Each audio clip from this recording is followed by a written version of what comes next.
여러분, 도대체 중국에서 무슨 일이 일어나고 있는 걸까요? 지금 한국 제품이 거의 폭망 수준이에요. 난리가 났습니다. 여러분, 이 지표 한번 보세요. 7월 1일부터 7월 20일까지 대중무역수지 적자액입니다. 15억 3,900만 달러입니다. 벌써 5월 달에도 적자였거든요. 6월 달에도 적자고. 예. 그런데 7월 달까지도 지금 적자가 될 가능성이 굉장히 높아졌다는 겁니다. 근데 더 큰 문제는요. 지금 그래프의 기울기를 보시면 아시겠지만 5월보다는 6월이 더 심각하고 6월보다는 7월이 더 심각하죠. 5월에는요 10억 9,900만 달러의 적자였는데 6월에는요 12억 1,400만 달러가 적자입니다.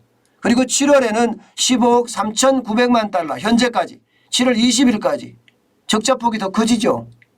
이것은 말입니다. 그동안 중국이 대한민국의 시장이라고 이야기했는데 그 시장이 이제 역섭이 된다는 뜻이에요. 이 말은 말입니다. 우리가 수출하는 액수보다 수입하는 액수가 훨씬 많아졌다는 이야기거든요. 그만큼 말입니다. 대중국 이제 수출 적자가 심각하게 되는 것 아닌가 이런 우려들이 굉장히 많이 나오고 있습니다. 지난 30년간 무역수지 흑자를 누려왔습니다마는 이제 끝장났다 뭐 이런 표현까지 계속 나오고 있습니다. 그러면 갑자기 왜 이렇게 됐을까? 갑자기 지금 완전히 대중 수출이 역전을 당하고 있잖아요. 이것은요 대한민국에게 심각한 위험입니다. 저는 이 위험을 극복하지 못하면 여러분 결국 우리는 만성적자국으로 전락할 가능성 굉장히 커요. 만성적자국이 되잖아요 여러분. 그렇게 됐을 때는요 우리는 경제에 크나큰 위기를 또 맞을 수도 있습니다. 이제는요 중국이 어떻게 하느냐에 따라서 달라지는 최악의 모습을 가져갈 수도 있다는 뜻입니다. 여러분 실제 말입니다. 한국 제품 중국서 망하는 거 현실입니다. 제가 제목에도 한국 제품 중국서 망함 이렇게 달아놨는데 망하고 있습니다.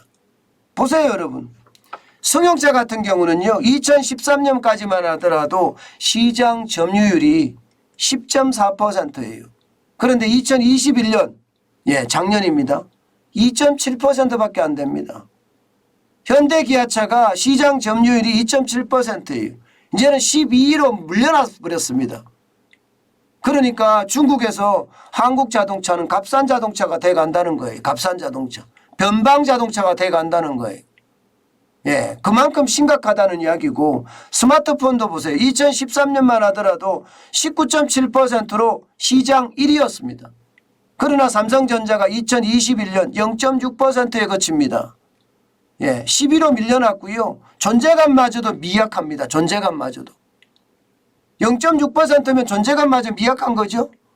마찬가지로 OLED TV도 마찬가지. 2013년만 하더라도 94.2%의 어떤 시장 점유율을 가지고 있으면서 1위를 지켰거든요. 그런데 2021년 작년에 6.1%로 떨어져서 4위에 그쳤습니다. 4위. 심각하죠? 진짜 심각합니다. 이것은 여러분 중국이 공산국가지만 말입니다. 기업에 대해서 엄청난 보조금을 주기 때문이에요. 그렇기 때문에 엄청나게 갑작스럽게 성장한 거예요. 엄청나게. 여러분도 알다시피 중국에 공장 하나 지으려고 그러면요. 비용이 어마어마하게 들어갑니다. 어마어마하게. 뭐 공장 하나 짓는 게 뭐 적게 들어가겠습니까? 예를 들어서 말입니다. 예를 들어서 LED 공장을 하나 짓는다. 이렇게 되면 여러분 LED 공장이 투자비가 적어도 8조 9조 들어갑니다. 그런데 지금 중국 정부가 93.5%를 대줍니다. 93.5%. 야, 이것은 제가 봐서는요. 공정한 경쟁이 되지 않는 거죠. 공정한 경쟁이. 공정한 경쟁이 안 되는 겁니다. 사실 말입니다. 예, BOE 같은 경우 실제 말입니다. 예, LCD 공장을 지으면서 말입니다. 투자비 460억 위안, 우리 돈으로는 8조 1,700억 원이거든요. 이것을 정부가, 중국 정부가 93.5%를 부담을 했어요. 그러면서 말입니다. 원가 수준을 삼성이나 LG보다가 70% 수준으로 떨어뜨렸습니다. 그래서 난리가 난 거예요. 그래서 LCD가 전 세계 시장에서 중국이 석권하고 대한민국은 중국에 있는 공장조차도 삼성이 팔았잖아요. 그죠? 팔아버리는 그런 악순환을 지금 맞은 겁니다. 반면에 대한민국은 어땠습니까? 대한민국 정부는요. 예, 기업은 적폐 세력이야 이렇게 생각을 하면서 때려잡기에 바빴습니다. 그러다 보니까 중국하고 경쟁해서 완전히 밀려나는 거예요. 문재인 정부 5년 동안 기업을 적폐 세력 시켜서 최악으로 만드는 거, 이것은 여러분 진짜 심각한 일이라고 생각을 해요. 다행히 윤석열 정부에서는 친기업적인 정책들을 써가면서 말입니다. 거의 죽어가는 원자력 발전, 원자력 산업을 살린다는 거, 이거 속도를 빨리 내서 더 빨리 잘 살리는 그런 모양새가 저는 됐으면 좋겠어요. 그나마 말입니다. 그나마 경쟁력이 있고 앞으로 수출을 굉장히 많이 할 수 있는 게 원자력 산업이에요. 우크라이나 전쟁을 통해서 말입니다. 신냉전 체제가 구축이 됐잖아요. 그러면서 많은 나라들이 원자력 발전소를 지으려고 합니다. 예를 들어서 영국에서 지으려고 합니다. 그러면 러시아산 원자력 발전소를 쓸까요? 아니면 중국산 원자력 발전소를 쓸까요? 이것은요, 영국 입장에서는 대한민국의 원자력 발전소를 쓰든가 아니면 프랑스 원자력 발전소를 쓸 가능성이 굉장히 높습니다. 앞으로 말입니다. 유럽에서는요, 원자력 자체가 그린 에너지로 선정이 됐기 때문에 아마 원자력 발전소를 꽤나 많이 지을 거예요. 여기에 대한 어떤 전략적인 판단, 저는 굉장히 빨리 시도가 돼야 된다고 생각을 해요. 그렇게 되면 기업들이 좀 낫지 않겠어요? 그리고 중국처럼 말입니다. 우리도 기업에 보조금 줘야 합니다. 뭐 재벌 특혜니 별 이상한 소리 다 하는데요. 여러분, 나라가 망하고 나서 기업이 무슨 의미가 있습니까? 재벌을 특혜가 아니라 지원을 해주고 거기에 대한 감시를 철저히 해가면서 말입니다. 기업의 어떤 경쟁력을 길러줘야 되는 거 저는 당연하다고 봐요. 여러분, 중국은 공장 하나 짓는데 중국 정부가 93.5%를 지원을 해주는데 대한민국은 아무것도 지원 안 하거든요. 도대체 나라 빚은 지금 1,000조가 넘어가는 최악의 상황까지 갔는데 그동안 도대체 뭘 했는지 모르겠습니다. 더 심각한 것은 여러분, 승용차나 스마트폰이나 OLED TV뿐만이 아니에요.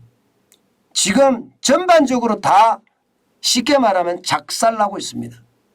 소비 전자기기는요, 2017년까지 10.4%였지만 지금은 2.8%로 쪼그라들었고요.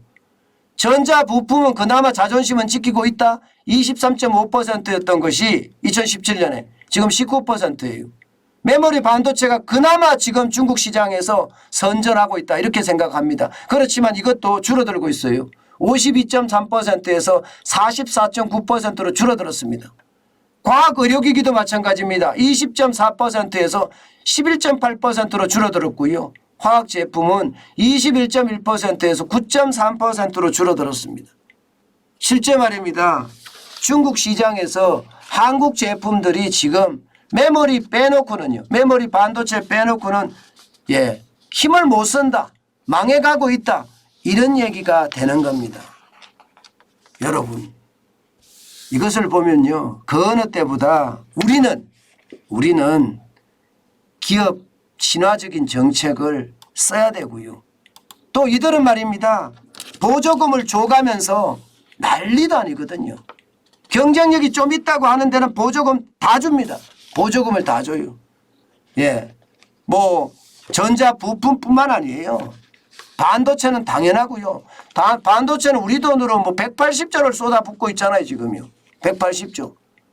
여기에다가 뭐 LCD도 마찬가지, OLED도 마찬가지, 지금 원전도 마찬가지일 거라고 생각을 해요, 저는요. 예, 보조금을 정부가 그야말로 팍팍 주면서 키워내고 있는데 우리는 앞으로 어떻게 될지 그나마 좀 잘 됐으면 좋겠다는 희망이라도 있다는 게 어쩌면 다행이다 이런 생각은 듭니다. 분명한 것은요. 이러다가 대한민국 굉장히 어려워지는 그런 사태가 맞을까 두렵습니다. 예, 저는 이 컨틴전시 플랜이라고 이야기하잖아요. 비상계획 말입니다. 그 어느 때보다 필요하다. 제가 여러분들에게 늘 주장했던 게 있어요. 예, 이때 팀 코리아가 필요한 거 아니냐. 팀 코리아가. 예, 이게 개별 기업에 맡겨두는 것보다가 민관이 뭐 가능하다면 민관이 함께 고민하고 그러면서 말입니다. 전 세계 시장을 개척하는 그런 특별한 지혜가 필요할 때가 아닌가 저는 다시 한번 생각해 봅니다.